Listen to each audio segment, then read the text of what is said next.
Welcome home to USA Global TV and Radio, a place where dreams take flight, with authentic storytelling, diverse perspectives and meaningful conversations, where global stories unite and bridges are built beyond all borders. Discover world-class education, entertainment, hope and inspiration. Together, we're building bridges worldwide. Subscribe to our channel, USA Global TV. Download our app, USA Global TV. Be our guest or join our team. Visit usaglobaltv.com. Thanks to our founder and executive producer, Dr. Jacqueline Kerbeck. Music score by Yeffy Tang from Cloud Road Music. Voiceover artist Mike Porter. Creative direction by Paul Garcia. USA Global TV and Radio, your home for global connection. All rights reserved. This video and its contents are the exclusive property of USA Global TV and Radio. Unauthorized use, duplication or redistribution in any form is strictly prohibited.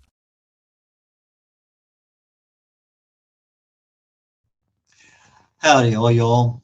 Just another wonderful day here in paradise in the Houston, Texas area. My name is red.olaughlin. We're on Talking Heads today on the USA Global TV and Radio Network. And we've been changed the direction of the show a little bit over the last several weeks. Doing a segment, or not a segment, I'm doing a series of one-day broadcasts basically called What Would I Do? And I kind of share my insights into, well, here's the problem. Is there a way of fixing it? Is there a way of ameliorating it? What can I do? So I'm taking my definition of what the situation is and trying to help the reader, the user, the video, my audience make better decisions. Either take the information to their doctor, and as always, if you're going to make a change in your life, definitely talk to your doctor first. So, with that being said, here on Talking Heads, let me get my slide program lined up real quick. Okay, we're on Amazon Fire, Zizzle TV, E360 TV, YouTube, Roku TV, Android TV,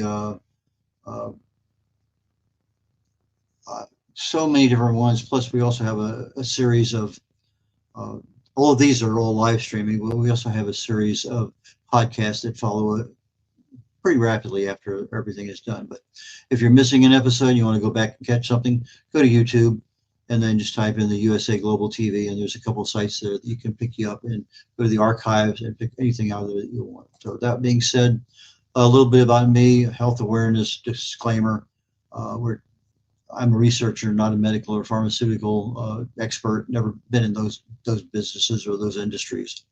My first degree is chemistry. I got five different academic degrees, all different subjects, 7 professional certifications, a couple overlapping. Retired Navy captain, a little over 31 years, been to 61 countries in the world. I specialize in cause and effect relationships. I believe if you treat the cause of a problem, you'll probably have better success than treating the symptoms, because the symptoms are the result of that cause, and the cause is still going on even if you're treating the symptoms. So things may get better because you're not seeing the symptoms, but the cause is still there. Been married 56 years, a couple of kids, 3 grandkids, and 1 great grandson who I had the pleasure of being with all day yesterday at Christmas, and he'll be 1 year old next month. I'm a best-selling author, 8 books, independent publisher, distinguished Toastmaster, a writer. I have over 1,000 original content articles on LinkedIn. And as always, this information that I'm doing today is for awareness and education. So that being said, shouldn't be saying that being said. I need to work on that one. My personal health accountability chart that we started about 2 months ago. My weight hasn't gone anywhere. Started at 195. I'm up a couple, but I've been to 7 different Christmas parties, and I'm encouraged because I haven't gone way out of whack. But it's also one of those things that as I'm eating something, there's something in my brain that says, slow down just a little bit, and I have. And again, almost nothing has changed, very incrementally up, not really down in most cases, but it's one of those ones that it's going to change, and it will change here in the next 3 weeks. So with that being said, I need to work on that one. Thank you, Dr. Jacqueline. Okay. My Joy of Ageless Health book is a good resource for the kinds of things that we're talking about today. We talk about education awareness. Awareness is essentially, I'm informed of something. It's going to rain today. I'm informed. If I wanted to know more, I may go to the meteorologist and have him talk about the MJO, the Madden-Julian oscillation, and understand why we're in phase 3. And my education allows me to understand why we're going to have the weather we're having today. So the education is a deeper understanding of that topic.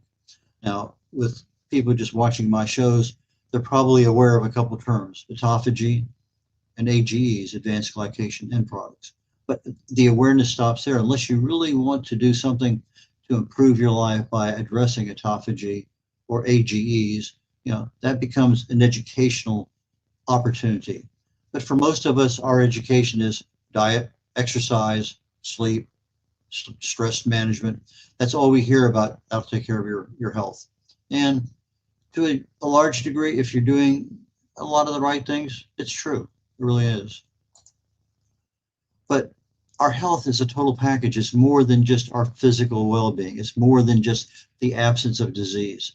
It's a combination of our mental health, our physical health, spiritual, social, relationships, and to some degree financial as to what you can do.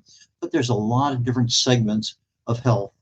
And we need to look at health from an awareness perspective. Okay, it's nice to know. An education perspective. Now I know what I can do. And then an action perspective. We have to do something to effective change. And change is difficult. Well, it's not super difficult because some of us want new clothes, new watches, new iPhones or phones, new cars, new homes. There's a lot of things we want that's change, but it's not necessarily something that's easy to do. Some are easier than others. So I think most of us would agree that for our health, our goals for life are, I want to prevent disease. If I can avoid a disease, why not? I want to live longer? Yeah, with the caveat, I want to be able to do what I'm doing earlier in life in my later life. I definitely want to feel better, and I definitely want to enjoy life. My perspective is, I don't want somebody changing my diaper for the last 5 or 10 years of my life. I want to be able to do the things that I was doing 25 years ago now. Not happening, but that's my goal. Aging, just everyday living, creates health changes. It's something we go through. If you look at pictures of you 10 years ago, 20 years ago, you can see, whoa. You look at somebody on TV, you haven't seen that actor or actress for a while. Whoa, they've aged a lot. It's something that we can see, but we don't see it as we're going through it as much. And the goal basically is that we have to maintain and improve what we have without even knowing we're changing. That's kind of tough to do. We know we shouldn't do this. We know we shouldn't do something else. So knowing isn't always the solution. And then you come down to the why. Why do we want to change? Well, there's so many change experts out there that it's kind of hard to say who's right. I think one of the more well-known ones is Tony Robbins, and his essential focus is on if pain is greater to not do something versus do something, then you're going to opt out for the greater pain. And so you have to assess, is it harder for me not to drink an extra glass of wine, or is it harder for me not to have any wine at all, which has greater pain? Is it harder for me not to have any dessert versus, let me go back for seconds. We have to assess but we don't look at pain in that same regard. It's a convenience. I like Dr. Morris Massey. I've followed him since the mid-70s. He's available on a lot of YouTubes, well worth the time. He coined a term, SEE, significant emotional event. And this significant emotional event is based on his original, back then there were CDs, DVDs, CDs. You Are What You Are When, just an audio recording. But he says that our past experiences shape, and he looked at people in their 20s who were born in the 20s, 30s, 40s, 50s, et cetera, because that's, again, 50 years ago. and pointed out that early on, it took 10 years to change. And then as you started getting into the 60s, you were changing once or twice within a decade. And you could easily see it in the kids. Somebody born in 1980 versus somebody born in 1985 versus somebody born in 1989. They had their own personalities and their choices were different. But he said that if something emotionally arresting happened, then you would actually consider, examine, and maybe I might possibly want to change. What are these things? Well, the standard ones are birth, death is a big one, marriage, divorce, you get fired, change jobs, graduate, you're in an accident, you survive a particularly rough disease. There are things that stop our brains and say, I don't want to do that again. And that is where a change mechanism happens that our brain is going to support the rest of us in making that change. Again, Dr. Morris Massey, really think he's a fantastic guy in assessing psychologically how do we make change in our lives. So health changes without us knowing it. You know, you graduate from high school, probably late teens, and the world is out there. Do I go to college? Do I go to work? Do I join the military? Do I join my parents' business? Lots of choices. It doesn't matter what those choices are. I could go in the military. I could do something else over here. My body is going to be affected one way, shape, or form because I'm aging. Some of the things that start in the 20s that we'll never catch on to is immune disorders. However, there are times when immune disorders start to manifest in your 20s, and we don't recognize them for what they are. But a lot of chronic conditions start in our 20s, but it takes 10, 20, 30, 40 years for something to develop. Maybe a melanoma might take 40 years to develop. It's there, we're looking at it, but we don't do anything about it. Or, yeah, I'm kind of out of breath all the time, but it's not stopping me from doing what I want to do. Well, why are you out of breath? A lot of chronic conditions start in our 20s and we just ignore them. Some of the things that we should not ignore in our 20s, sleeplessness, a little bit of depression, anxiety, and those could be related to food and vitamin deficiencies, mineral deficiencies, but it's not something that's normal. But mental health is a major part of our lifestyle. We do things for better health, but we don't really pay a good close attention to the mental health aspect of things. Obesity, some people have a starter kit and they're already going on that. Cancers take 40, 50 years to manifest. If you knew what you were looking for, you'd never find it, even though it's there. Cardiovascular disease, a lot of things are there that are starting, and we don't have the ability to really identify what those things are. But now I get into my 30s, and this is the first time that you can actually start to see a decline in your health. Whether it's 30, 35, 40, it's at some point in time in your 30s, you're typically going to feel a little bit more tired. You're going to value your sleeping a lot more than you ever had before. You're going to have some level of metabolic slowness, and that's going to be seen, well, it's a little bit harder to lose those extra 5 pounds. Things just aren't working the same way they were before. I can't get to sleep as easy. I wake up, I'm tired. A lot of metabolic things are happening.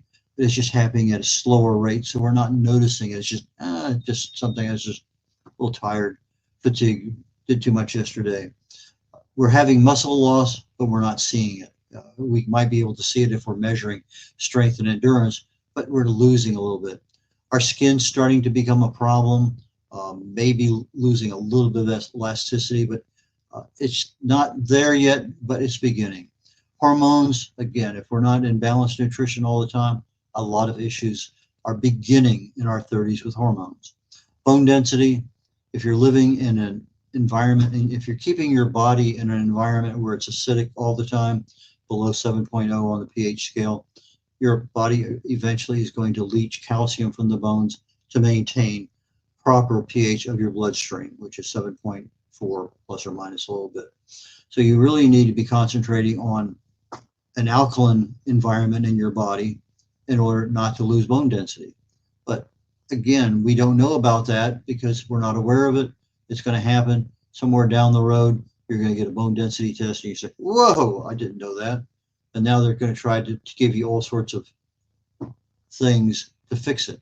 When it's not difficult to fix, but we really should start earlier than our 60s or 70s. Our skin is changing in our, I already talked about that. Dementia may see some very early signs, but most cases not. Cancer, again, you may have something going in there, maybe the size of a pinhead or something bigger. Can't find it even if you're looking for it. But things are developing. Cardiovascular disease, plaque is adding up, hypertension starting, a lot of things in our 30s.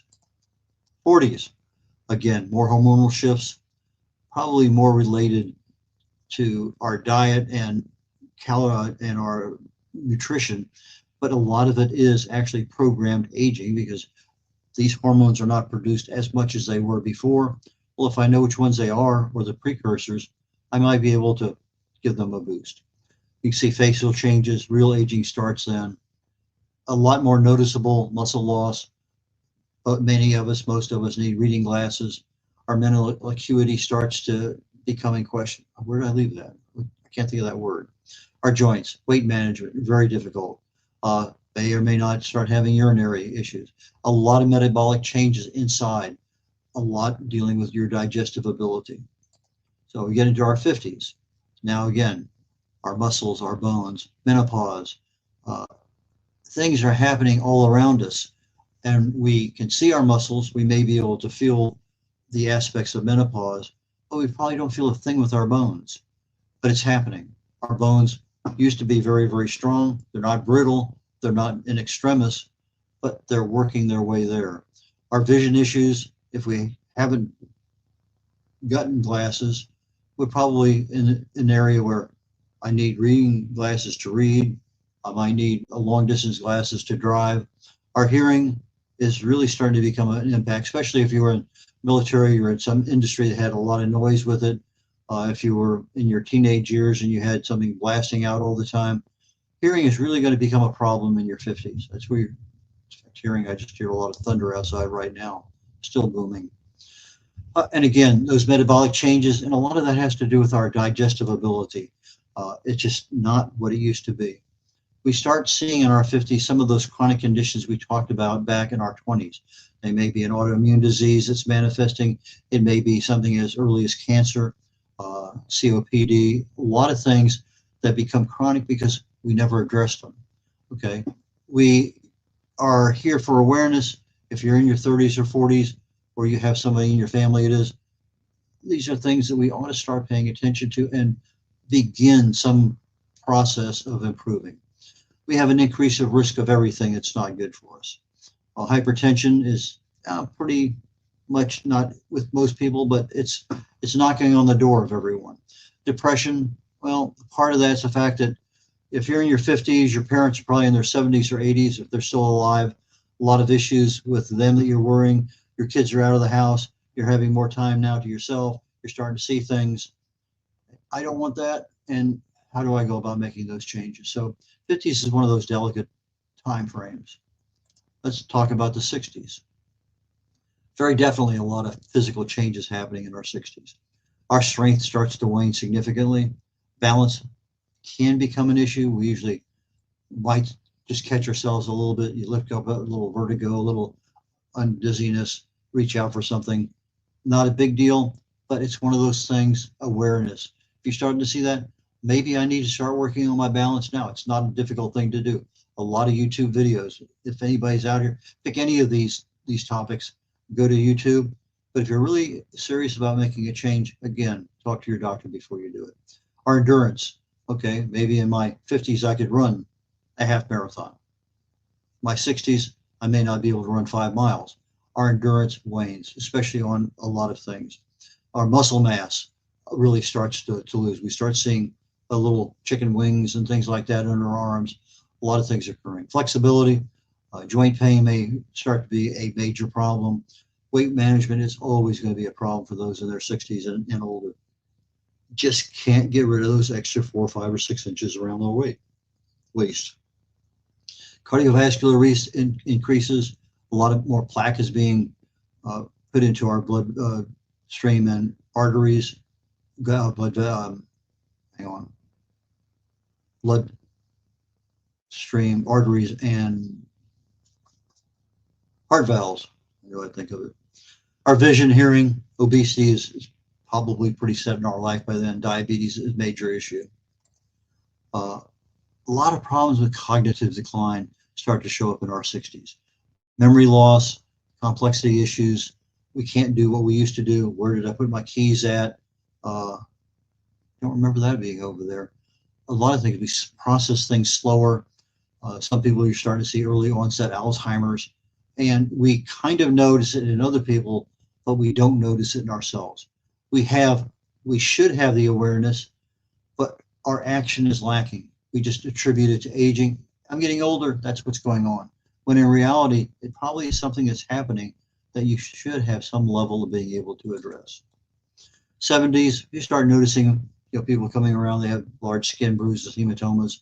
Our ability to sweat declines, our skin is changing. A lot more bone issues, a lot more susceptibility to falls, to breaking something. A lot more people having sleep issues for whatever reason. A lot of it's stress, but could be digestive, could be a number of things. Starting to see a lot more urinary issues pop up, vision, hearing. By now, third to almost a half of the United States is having problems with hearing. And again, if it's not a big deal, what'd you say? And then you just kind of buy it off.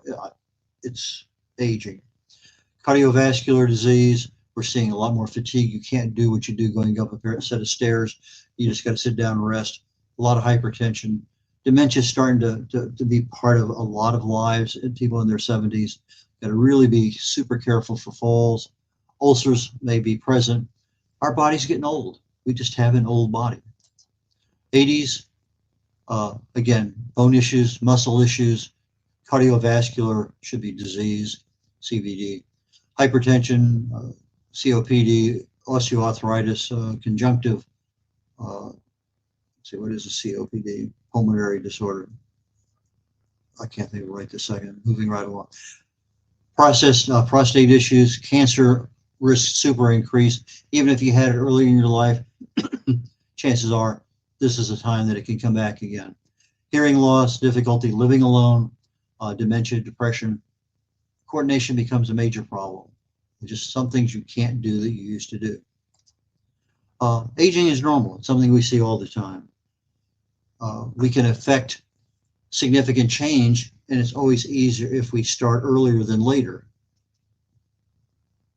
And even when we're older, the changes can occur. It's just going to take a little longer time to make them occur. So first thing is awareness. What's happening? If I'm 50 and I looked at this thing, can I really sit down and figure out, is this aging, or is this a joint issue, or is this the start of some disease? What is there?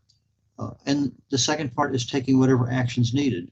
If I have a cardiovascular disease, maybe I need to go see somebody. If I haven't had a physical in a while, maybe that's the appropriate action you need to take, get a physical. So we look at our lifestyle, our diet, exercise, sleep, stress management, and a few others. And we assess what has changed in our life. If nothing's changed, that's a clue. What do you change? Well, that's even more important than what has changed. Our immune system is probably one of the first things we need to look at. YouTube, how do I improve my immune system? Our exercise program, we're not out there to run a half marathon anymore, but walking is certainly a possibility for most of us. Our diet, what really and truly hurts us, give it up. Keep the rest for a while. We need to be aware of our bone density. Caloric restriction, just cut back on the calories. Doesn't have to be a whole lot, but just cut back on the calories. Balanced nutrition is probably one of the absolute best things that if you can do is going to help you in your 50s, 60s, 70s. Quality sleep is difficult to attain when you get older, but again, maybe stress management is one of those things that you need in order to de-stress and get to sleep comfortably. Cardiovascular health, a lot of it's associated with expectations. If my grandfather died at 55 of a heart attack and my dad died at 52 of a heart attack, my expectations, I'm not going to make 60. We need to concentrate our expectations on the healthy aspects of living, not on what happened to somebody else that might affect us. We are our own individual human body, and we have our own needs, and the expectation should always be on the positive side of things. I talked about the annual assessments, but if I were looking at two things and I'm in my 70s, late 70s, what should I really and truly be concentrating on? One is my mitochondrial and my cells. I want to give a lot of attention to that to keep it healthy, and I want to reduce visceral fat. Those are the two main things. So diet, exercise, go to YouTube, type in visceral fat, and follow the experts. Some of them are super simple, just adding a couple things to your diet. Supplements, stress management, a lot of those things are all interrelated. My mitochondrial health, again, diet, exercise, stress, sleep, all those things help. But again, I looked there this morning, there's dozens of things on mitochondrial health, some that are super simple, some that are a little bit more involved, but when it all boils down to everything that we're doing, it's our gut. What is our microbiome? If I need a good gut for digestion, then I need to eliminate toxins, which means I need to read labels. I need to be aware of what I'm eating. And again, YouTube is an excellent source for that. So skip that one. My name again is Red O'Laughlin. My website is red.olaughlin.com. That's REDOLAUGHLIN. REDOLAUGHLIN.com. And I can be reached at red@redolaughlin.com or red.olaughlin@gmail.com. And my books are available through my website or on Amazon. So that being said, I wish you all the best here for the remainder of 2024, and I look forward to seeing you in 2025. Bye now, y'all. In a world full of noise, misunderstandings, and interruptions, master the art of listening with Dr. Jacqueline Kerbeck. Dr. Jacqueline Kerbeck is the listening mentor of USA Global TV and Radio and the Amazon #1 best-selling author of Mastering the Power of Elevated Listening. Elevate your listening. Elevate your life.